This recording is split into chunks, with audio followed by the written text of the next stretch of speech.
Hi viewers, ஐபிஎல்லோட எல்லா மேட்சஸ்க்கும் நம்ம numerology பேஸில் டீம் ப்ரெடிக்ஷன் பண்ணி கொடுத்துக்கிட்டு இருக்கோம். அந்த வகையில் நம்ம இன்னைக்கு பார்க்க போகிறது ஐபிஎல்லோட ஃபைனல் மேட்ச். ஒரு வழியாக பார்த்தீங்கன்னா ஃபைனல் மேட்ச் வந்துருந்துச்சு. நம்ம இந்த சேனல் ஆரம்பித்தப்போ பார்த்தீங்கன்னா பிபிஎல்லேருந்து ஸ்டார்ட் பண்ணோம். பிபிஎல்லுடைய முதல் மேட்ச்லேருந்து பிபிஎல்ல பார்த்தீங்கன்னா ஒரு வீடியோ கூட போடாமல் வந்துடல. அதாவது ஒரு மேட்ச்சு கூட ப்ரெடிக்ஷன் போடாமல் வந்துடல. பிபிஎல் நடந்த அத்தனை மேட்ச்சுக்கும் ஃபைனல் வரைக்கும் பார்த்தீங்கன்னா ப்ரெடிக்ஷன்ஸ் போட்டிருந்தோம். ஒரு மேட்ச் கூட மிஸ் பண்ணவே இல்லை. அதே மாதிரி தான் எல்லா சீரீஸுமே பண்ணணும்னு நினைச்சோம். ஆனால் பார்த்தீங்கன்னா சாம்பியன்ஸ் டிராஃபி பண்ண முடியல. அதே மாதிரி உமன்ஸ் ஐபிஎல்லும் பண்ண முடியல. ஆனால் ஓரளவுக்கு பார்த்தீங்கன்னா அதில் வீடியோஸ் போட்டிருந்தோம். இடையில பார்த்தீங்கன்னா கொஞ்சம் உடம்பு சரியில்லாமல் போச்சுன்னு சொல்லிட்டு ஒரு வாரம் பார்த்தீங்கன்னா வீடியோ போடலை.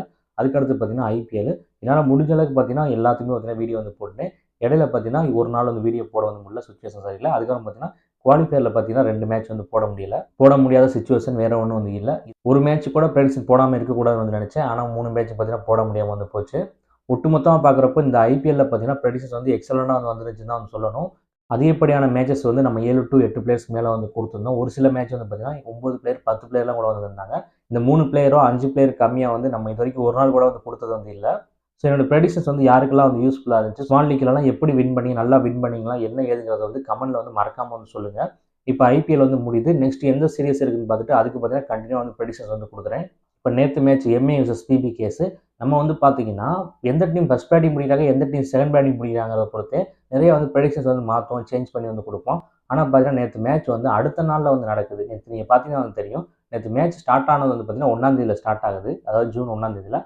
செகண்ட் ஹாஃப் பார்த்தீங்கன்னா ஜூன் 2ஆம் தேதியில் நடக்குது. ஸோ அப்படி 2 நாள், அதாவது மேட்ச் கிராஸ் ஆகிறப்போ, ஒரு டேல கிராஸ் ஆகிறப்போ அந்த மேட்ச்சில் ப்ரெடிக்ஷன்ஸ் நம்ம கொடுத்தோம்னா அதுக்கு ஆப்போசிட் தான் நடக்கும். அதனால தான் பார்த்தீங்கன்னா நேற்று நான் டெலிகிராம் சேனல் சொல்லிட்டேன், ட்ரீம் லோன் ஸ்கிப் பண்ணிடுங்க, இது மேலே நான் கொடுத்துருக்கிறது போடாதீங்கன்னு சொல்லிட்டேன். ஏன்னா ரீசன் என்ன, மேட்ச் ஸ்டார்ட் ஆகிறதே பார்த்தீங்கன்னா 9:45 தான் ஸ்டார்ட் ஆச்சு. ஸோ அதுக்கப்புறம் பார்த்தீங்கன்னா எப்படி 12 மணி கிராஸ் ஆயிருக்கு. கிட்டத்தட்ட நேற்று மேட்ச் முடிகிறப்போ பார்த்தீங்கன்னா 1:45 2 மணியும். ஸோ அப்போ தான் பார்த்தீங்கன்னா மேட்ச் முடிஞ்சு. கிட்டத்தட்ட பாதி மேட்ச்சுக்கு மேலே அடுத்த நாள் தான் பார்த்தீங்கன்னா நடந்துச்சு. ஸோ அதனால தான் பார்த்தீங்கன்னா நம்ம இங்கிலீஷ்லாம் கொடுத்துருந்தோம். இங்கிலீஷ் விளையாட மாட்டார், ஒரு டீசனான பெர்ஃபார்மன்ஸ் தான் கொடுப்பாருன்னு சொல்லியிருந்தோம். வீடியோவில் பார்த்தீங்கன்னா அப்படி தான் சொல்லியிருந்திருப்பேன். ஆனால் பார்த்தீங்கன்னா இங்கிலீஷ் பொழந்து கட்டிட்டு போயிட்டாரு. ஏன்னா 1ஆம் தேதி பார்த்தீங்கன்னா கேது இருக்காது, 2ஆம் தேதி பார்த்தீங்கன்னா சனி வந்துடுறாரு. ஸோ சனி வந்தாருன்னா இங்கிலீஷ்க்கெல்லாம் பவர், அதே மாதிரி ஸ்ரேயஸுக்கெல்லாம் பயங்கரமான சப்போர்ட் சனி. ஸோ நல்லா நோட் பண்ணி பாருங்க தெரியும், 12 மணிக்கு மேலே பார்த்தீங்கன்னா அடி பொழந்துருப்பாங்க. ஸோ எப்பயுமே மழை வருது, மேட்ச் தள்ளி போகுது அப்படிலாம் ஆகுதுன்னா நம்ம கொடுத்துருக்கக்கூடிய ப்ரெடிக்ஷனை எடுக்காதீங்க. நீங்கள் உங்கள் இஷ்டத்துக்கு டீம் போட்டுங்க, அதான் பார்த்தீங்கன்னா கரெக்டாக இருக்கும். ஏன்னா நம்ம இத்தனை மணிக்கு மேட்ச் ஸ்டார்ட் ஆகுது, இத்தனை மணிக்கு முடிஞ்சு, இவங்க இந்த டைமில் பேட்டிங் பண்ணுவோம், இதெல்லாம் வச்சு போவோம். அப்படின்றப்போ டைம் சேஞ்ச் ஆகிறப்ப எல்லாமே பார்த்தீங்கன்னா சேஞ்ச் ஆகும். டைம் சேஞ்ச் ஆனாலே பார்த்தீங்கன்னா நிறைய சேஞ்ச் ஆகும். ஒரு நாளே சேஞ்ச் ஆனால் எப்படி இருக்கும், அதான் பார்த்தீங்கன்னா நேற்று மேட்ச் நடந்துச்சு. அப்படி இருந்துமே பார்த்தீங்கன்னா நேற்று நம்ம கேப்டனில் கொடுத்துருந்தது ஸ்ரேயாஸ் ஐயரும் சரி, சூரியகுமார் யாதவும் சரி, நல்ல பாயிண்ட்ஸ் எடுத்திருந்தாங்க. நிறைய பேர் அதை போட்டு வின் பண்ணியிருக்காங்க. அதை பார்த்தீங்கன்னா எனக்கு நிறைய பேர் அனுப்பி விட்டாங்க. நீங்களாம் வின் பண்ணியிருந்தீங்கன்னா எனக்கு சந்தோஷம். ஏன்னா என்னோட ப்ரெடிக்ஷன்ங்கிறது உங்களுக்கு யூஸ்ஃபுல்லாக இருக்கணும், அதுக்காண்டி நான் கொடுக்குறேன். ஸோ அதை நீங்கள் யூஸ்ஃபுல்லாக பயன்படுத்துகிறப்ப அது எனக்கு ரொம்ப ஹாப்பியாக இருக்குது. இப்போ ஃபைனல் மேட்சுடைய ப்ரெடிக்ஷன்ஸ் பார்க்கலாம். ஃபைனல் பார்த்தீங்கன்னா ஜூன் 3ஆம் தேதி நடக்குது. செவ்வாய்க்கிழமை நைட் 7:30 மணிக்கு பார்த்தீங்கன்னா ஸ்டார்ட் ஆகுது. 3ஆம் தேதி பார்த்தோம்னா 3-9 காம்பினேஷன், அதாவது குரு செவ்வாய் சேர்ந்த காம்பினேஷன். அதுபடி நம்ம ப்ரெடிக்ஷன் பார்க்குறப்போ ஃபர்ஸ்ட் ராயல் சேலஞ்சர்ஸ் பெங்களூரில் பார்த்தோம்னா பில் சால்ட் ஒரு டீசெண்டான பெர்ஃபார்மன்ஸ் கொடுப்பாரு. அடுத்தது விராட் கோலி ஒரு 30 ரன்ஸ் அவர்கிட்ட எதிர்பார்க்கலாம். அவர் ஹிட் அண்ட் மிஸ் பிளேயர்னு கூட சொல்லலாம். அதாவது ஒன்று பெரிய ஸ்கோர் அடிப்பார், என்ன சீக்கிரமே அவுட் ஆயிடுவார், அப்படி நடக்கலாம். ஏன்னா பார்த்தீங்கன்னா இவருக்கு பார்த்தீங்கன்னா புதன் சப்போர்ட் பண்ணோம், அதே சுக்கரன் மைனஸ் பண்ணும். சுக்கரனோட புதன் பலமாக இருக்கனால ஓரளவுக்கு விளையாடுவார்னு சொல்கிறோம். ஆனால் குரு இருக்கனால பார்த்தீங்கன்னா சுக்கரன் பயங்கரமாக மைனஸ் பண்ணும். ஸோ அவர் ஹிட் அண்ட் மிஸ் பிளேயர் தான் இருப்பார். அவர் அக்யூரேட்டாக அவர் அடிப்பாருன்னு சொல்ல முடியாது இந்த ரேட்டில். ஸோ நீங்கள் எப்படிங்கிறத பார்த்துக்கோங்க. நெக்ஸ்ட் மயங்க் அகர்வால், ரஜித் பட்டிதார் 2 பேரையும் பார்த்தீங்கன்னா சுமாராக தான் இருக்கும். ஒரு பெரிய பெர்ஃபார்மன்ஸ் எதிர்பார்க்க முடியாது. அடுத்த லியாம் லிவிங்ஸ்டன் ஒரு டீசெண்டான பெர்ஃபார்மன்ஸ் கொடுப்பாரு. ஜித்தேஷ் சர்மாக்கு எக்ஸலண்டாக இருக்கும். அவர்கிட்ட 30+ ரன்ஸ் எதிர்பார்க்கலாம். அடுத்து ரோமாரியோ செப்பர்ட், குர்னால் பாண்டியாவுக்குலாம் சுமாராக தான் இருக்கும். ரோமாரியோ செப்பர்ட் பவுலிங் போகிறப்போ ஒரு விக்கெட் இருக்க சான்ஸ் இருக்குது. அடுத்து புவனேஸ்வர் குமார் 1-2 விக்கெட் இருக்க வாய்ப்பு இருக்குது. எஸ்டைல், ஹேஸ்லவுட், சுயா சர்மா இவங்க எல்லாருக்கும் பார்த்தீங்கன்னா சுமாராக தான் இருக்கும். ஒரு அதிகப்படியான விக்கெட்ஸ் எடுக்க மாட்டாங்க.